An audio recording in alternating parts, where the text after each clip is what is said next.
அண்ணா வணக்கம். என்னோட பேர் கிஷோர். மோகனூர் நாமக்கல் மாவட்டத்திலேருந்து வரேன்.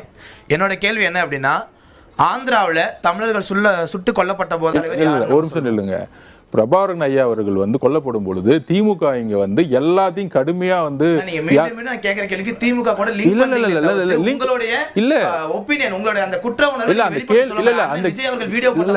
அந்த கேள்வியே தவறுங்கிற. நானு குற்ற உணர்வுக்கு நான் ஆட்சி அதிகாரத்துல இருந்தோம். நாங்க 15 வருஷம் ஆட்சியில இருந்தோம். சென்ட்ரல் கவர்மெண்டோட நாங்க ஏதாச்சும் ஆட்சியில இருந்தோமா? இல்ல தமிழர்களுக்கு எதிராக என்ன பேசியிருக்காங்க? ஒரு பிரச்சனைன்னு வந்து அவர் தான் ஃபர்ஸ்ட் குரல் கொடுத்திருக்காரு. கையெழுத்து போடல முதல் காரணம்னா, அதே மாதிரி 500 ரூபாய் போட்டது ரெண்டாவது, இன்னொன்னு படத்தை மட்டும் எடுத்துட்டு நான் சப்போர்ட் பண்றேன்னு சொன்னது மூணாவது. இதே மாதிரி அடுக்கடுக்கா நம்ம கேள்வி வச்சுக்கிட்டே போலாம். இல்ல எல்லாத்துக்கும் குரல் கொடுத்திருக்காரு. முக்கியமா ஸ்ரீலங்கன் இஷ்யூஸ்ல அவர் நிறைய குரல் கொடுத்திருக்காரு. ஒரு நடிகரா இருக்கும் பொழுது என்ன குரல் கொடுக்க முடியுமோ அது குரல் கொடுத்திருக்காரு. அவருடைய டிராவல் நீங்க எல்லாத்தையும் பார்த்திருப்பீங்க. இப்ப நடிகர்ல இருந்து வந்துட்டு இன்னைக்கு அரசியல் தலைவரா இருக்கும் பொழுது ரொம்ப தெளிவா இருக்கிறாரு. அதனாலதான் பேரே தமிழக வெற்றி கழகம்னு வச்சிருக்காரு.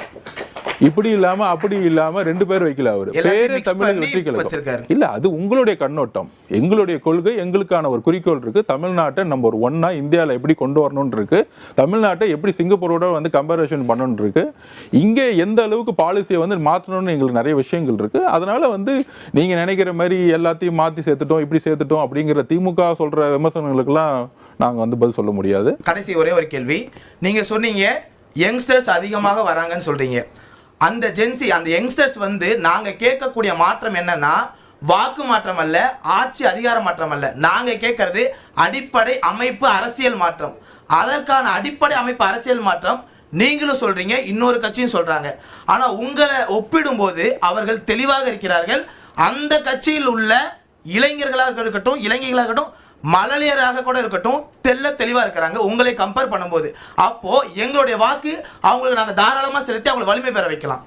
தம்பி உண்மையை சொல்லுங்க, நீங்க அந்த கட்சி தானே? கண்டிப்பா. அப்படி இல்லைன்னா இப்போ பொதுவா நான் எந்த